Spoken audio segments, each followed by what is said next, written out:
And it's Tuesday morning. That means Magic Insiders here at 11 a.m. Great to have you with us here. Thanks for joining us on the Orlando Magic YouTube channel. For all of you listening on 96.9 The Game, we appreciate you as always. And listen, we want to make this very interactive here today. So any questions, any comments that you have, fire away. We're going to spend a lot of time getting through this. The Magic were in action last night against the Miami Heat. And we're going to get through this together, Jake. We're going to get through this together. Yep. I was feeling good. 6.5 minutes to go. I'm like, the Magic are cruising. We're going to win the season series against our rival, the Miami Heat. But unfortunately, it did not go that way. And sometimes you got to tip your hat to the opponent. Miami was red hot down the stretch, and they were not to be denied. And even with the Magic with a 12-point lead with 6 minutes left, they get outscored 17-5 down the stretch. Just 2 field goals in the final 6.5 minutes. And we have a rivalry. We officially have a rivalry back. And Miami was able to grab that one. 29 points for Franz Wagner, 30 points for Tyler Hero. We'll get to it all. But we want your comments, your thoughts after that heartbreaker last night in Miami, and we will recap that one. But, Jake, we'll just begin with unbelievable comeback by the Miami Heat. Sometimes you got to say that. They made every shot they had to down the stretch, and the Magic were up by 6 in overtime. Unfortunately, unable to close the deal. Yeah, it is what it is. It's a 2-2 season series draw. Would have been awesome to go in there and win both games at the Kaseya Center this year. Obviously, you get the season opener down there. It was a hell of a basketball game. Yes, Dante. it was. As Double a overtime, right? pure basketball fan, first overtime game the Magic played so far this year. Did feel like they ran out of gas a little bit at the end of the game. Not an excuse, but you shoot 1 of 6 in the double overtime period. Ran out of gas the final 6 minutes, I'll tell you that. Basically, he certainly did on the defensive end. A few miscues, a couple Jovic threes, a couple Robinson threes. I think spelled doom. It was 2 stars on one side versus 2 stars on the other side, though. I think we're the headliners. Paolo and Franz versus Tyler Hero and Bam Adebayo, and those guys came out on top in a home game with a pretty – we got to give props. I don't know if it's to the game presentation folks in Miami for pumping in the crowd noise or the actual crowd there. Yeah, that's right. They were awesome late in that game. You don't usually get that the Kaseya Center in January. So it is what it is. Back to the lab, back to the drawing board, and then back out west for 5 big games heading into the All-Star break. Well, and we want your comments. So, again, we're going to work this in here throughout the broadcast. Tony's already pumping in, saying we need a guard. We need a point guard. Okay. We need a guy that can get you a basket late. He enjoys the show. Jay Curve, phenomenal as always. Magic prod, too. But I don't – listen, trade deadline is coming. I think we're coming up on a week away from the trade deadline. So any needs will be addressed.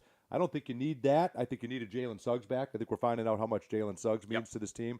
There's no question about that. The Magic went 2-8, now 2-9 in the 11 games that he's missed. So he's a big part of this. You're also 2-9 without Goga Bitadze. You just needed someone to make a basket last night, and unfortunately, it seemed like you played not to lose. You kind of went into a stall, and then it was a lot of one-on-one. You just got away from what got you there. Terrific ball movement, playing without the basketball, and unfortunately, you let it get away from you last night. But there were guys that played well and put Orlando in position to win, and now it's 3 games back for Franz Wagner. He gets you 29 points last night. And if you look at what Franz has done his last 3 games since returning from injury, he's getting you 27 points a game, 5 rebounds, 3 assists, and he's 44% from the floor. And I think the most impressive thing is he gave you 40 minutes last night. Yeah. So there's nobody that can stand minutes restrictions less than me. If the guy looks like he can play 40 minutes, play him 40 minutes. But I understand it. You got to protect these guys from themselves. Last night, I applaud Coach Mosley. That guy was trying to win a basketball game. You got 44 minutes from Paolo Banchero and 40 from Franz Wagner. I don't know how many wild horses it would have taken to keep Franz Wagner off the floor in overtime in the double overtime period. But we're getting a few comments, and I agree with both of them. Jay Curve says, heartbreaking double OT loss last night. Can I be truthful? We got to move the ball. No James Harden dribbling.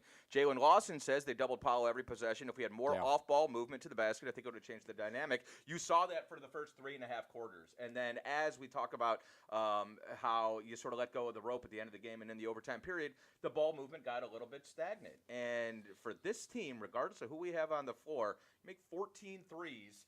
It's because the ball is snapping around, and you just didn't necessarily see that last night, especially in the overtime period. No, you certainly didn't, and I think those are good points to bring out, and it's something that they'll correct. Here's what I will say. You're still working guys back, and I know the minutes restriction, and I know all of that, but don't you feel like once you get healthy? Don't you feel like you're 1 or 2 games away from being, oh, that's right. That's how we all have to play together. When you get Jalen back, hopefully on Thursday at the start of this road trip in Portland, I feel like it's coming. And I feel like it's going to all come together on this West Coast trip. I feel like you're right there. You knew it's going to be rocky. You knew guys are still getting their legs under them. But once they figure this out, I say watch out for the final 30 games, right? I don't know what it's going to take or where it's going to click, but I feel like it's very close, Jake. Yeah, I think, look, you get Goga back last night. He looked like he hadn't missed a beat. He was outstanding. You get Jalen back. It's going to make a big difference, I think. You've got everything in place. And the second unit right now looks like an intact, full, exactly what you envisioned type second unit. Cole Anthony, Anthony Black, obviously. You think about Tristan Da Silva. There are so many different ways to attack when you think about your top 10. Everybody's kind of falling into place right now. Got to get healthy and see what you can do out west. Well, listen, keep the comments pouring in. I think it's fantastic. John Osborne, we always appreciate you. You do a phenomenal job, part of the six-man show. Rafiq, I also feel it'll come together when we're healthy. That's exactly right. But this 5 out and no ball movement, I couldn't agree more. And I think this, when we say it's rocky, this is what we're talking about. Paolo and Franz are back. There can be the assumption those guys are just going to go win the game for you. And you can't stand and watch. You still have to cut. You still have to get open. You still have to do all the things that got you the 12-point lead with 6 minutes left. And that is the point I'm at. That's the thing that they're going to figure out here down the stretch. But another sign that I like, too, it was an off game for Paolo. They just load up on him. They just absolutely loading up on Paolo right now. We have to take some of that pressure off of him, and that's where it falls in, all these guys moving around as well. But Jonathan Isaac, back-to-back games now for J.I. You look at his last two, 11 points, 6.5 rebounds, 1.5 blocks. How impactful has Jonathan Isaac been? And you look at the impact that he's had out there on the floor. And it's only 18.5 minutes a night. If you can get that up to 22 minutes a night, this guy is a game changer. And it feels like the last 2 games we've gotten back to the Jonathan Isaac we saw last year. Yeah, and there was so much talk at the beginning of the season about the added weight and what it was going to look like as the season went on. Been very cautious, sort of judicious with his minutes. The idea is to have him with some of that added weight and able to defend multiple positions late into March, into April. That's when it's important to be ramping him up to the 25, 28, 30 minutes a night. But we've known exactly what he's able to do. Defending multiple positions. You just feel comfortable with him on the floor late in games. And now he's starting to knock down shots as well. The rebounding has been huge. The last 2, we've needed that. But now you just think about the big rotation. Now you don't have Mo Wagner, of course, but with Goga back, Wendell, and then you're able to mix Jonathan Isaac in there. A lot of versatility defensively for Coach Mosley. And the rebounding was one thing that, especially with Goga out, you were really missing. Even with Jalen, Jalen's a good rebounding guard. J.I. contributing in that department the last couple nights made a huge difference. I love this from Lewis. I was at the game last night. We looked good at times, but made mistakes at times. And he's right. We looked really good at times. And we're going to talk about how good we've looked the last 2 games now that you've had Franz and Paolo together. We do a thing on Magic Insiders. If anybody has seen A League of Their Own, there's a scene where Jimmy Dugan, the manager, kind of yells at his player because you're still overthrowing the cutoff man. I'd like you to work on over the offseason, right? You're still going under the screens on Duncan Robinson. If I'm Coach Mosley, you're calling a timeout.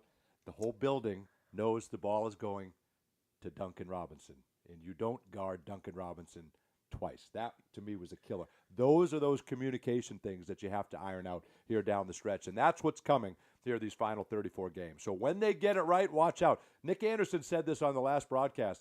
The rest of the Eastern Conference had their chance to bury the Magic, and they didn't do it. They left us alive. They left us running with the heartbeat, and now here we come, these final 34. Magic fans, celebrate a Kingdom on the Rise with us at the Kia Center. See the Magic represent Orlando in the new City Edition uniforms as they battle it out against the Charlotte Hornets on Wednesday, February 12th. Get your tickets today for this City Night at OrlandoMagic.com. More Magic Insiders when we return in a moment.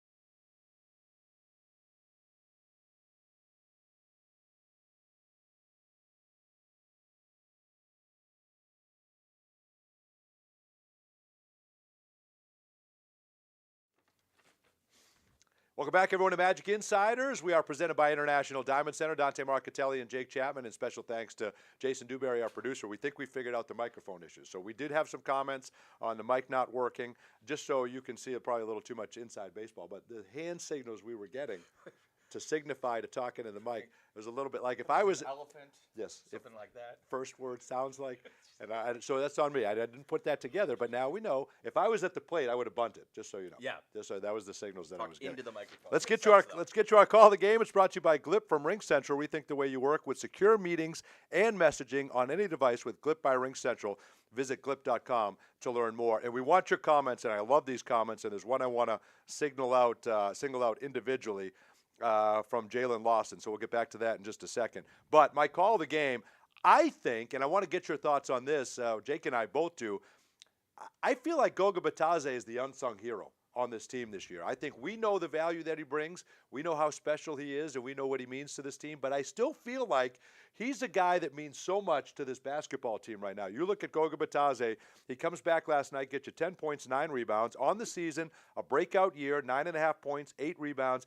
He's one of the best in field goal percentage, block percentage, rebound percentage. Top 10 in all 3 of those. They're 2-9 without Goga Bitadze. They're 22-15 with Goga. That rim protection, that rim runner, his ability to finish, I feel like he doesn't get enough praise for what he has brought to this team. Yeah, all the above. The month of December, he was one of the best centers in the NBA. Yes. If you look at the numbers, and we know what he means as far as what you said, rim protection. He can play make a little bit. A lot of the comments coming in, Duval said, we don't lose that game last night without Jalen, and yeah. I think I agree. But Goga, it's the same thing. That sort of passion and fire, play in and play out. It's difficult to bring that type of energy for 48 minutes and then for an 82-game season. And Goga's got it. I'm working on – so there's the Georgian Beast, but do you like the Georgia Bulldog? Because he does have a little bit of bulldog to him. Yes, it leads you to the other Georgia, not the Georgia yeah. that he's from. Anyways, he had a double-double last night, 22 minutes. It looked like he hadn't missed a beat, and he did miss 6 games. And you could tell before he went down with the hip and the concussion that he was fighting it a little bit. He had played heavy minutes, a much bigger role than he's ever played before in his career. So he said yesterday, it's either going to be Dusty or Rusty, or maybe Dusty and Rusty. I didn't see either of them. And by the way, what an amazing quote. What an amazing quote. Dusty and Rusty. No, I do like that. We love Goga. We love the attitude he brings and the personality. But he's kind of the spirit animal, and he means a lot on the floor. That rim protection is so key to this team. So getting him back. And the one other comment that I did just want to throw in there from Duval as well. Well, keep them going. Now's a great time. So keep those comments coming. We've got a couple of minutes as we close out the show. Just want to pinpoint Orlando's offense the last 2. But before that, whatever comments you have, let's have a chance to address. Just going to say, he said we win that game if we make our free throws. And that was, Coach Mosley talked about the defensive lapses late. There were chances. You talk about letting the Magic off the hook, what Nick had to say about us over the course of the season. We let the Heat off the hook in the first 3 quarters of play last night, left 10 points at the free throw line. That's the type of stuff that you got to do to win a tough game on the road, and we didn't do it last night. One more free throw, you win. It never goes to overtime or double overtime, right? Just one more free throw. That could be the difference in a win or a loss, and that's been troubling. For some reason, the free throw is just not locked in, and that has been a giant struggle. But Orlando's offense here the last 2 games, this is what we were wondering. Obviously, your offense is going to take a hit when you don't have Paolo and Franz. But now that they're back, and once you add Jalen to the mix, there was a comment from Jalen, ironically, the same name here, saying, no one else has the fire that Jalen plays with. There might not be anyone on earth that has the fire that Jalen plays with. But that doesn't mean none of the other players play with fire. So that's the point I want to make. These guys are competitors. These guys want to win. It just looks clunky at times when you have Paolo and Franz out there because guys are kind of deferring to them too much. You still got to play your own game, and that's what they'll figure out. But Orlando's offense the last 2 games, 120 points per game. We haven't seen that at any stretch during the season. So Orlando's offense you're talking about? This is Orlando's offense. Okay. 120 points per game, 47% from the floor, 14.5 made threes, 40% from 3, and 20 made free throws. That's the Orlando Magic offense the last 2, while it's clunky, while you're trying to work guys back in.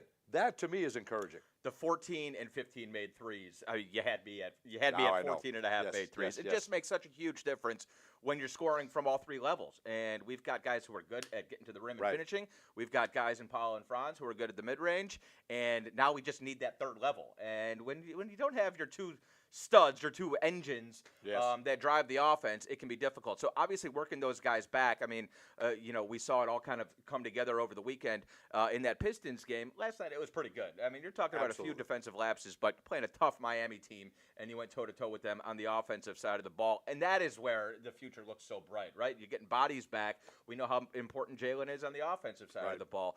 Goga with the junk points and setting good screens. So getting guys back, obviously very, very encouraging.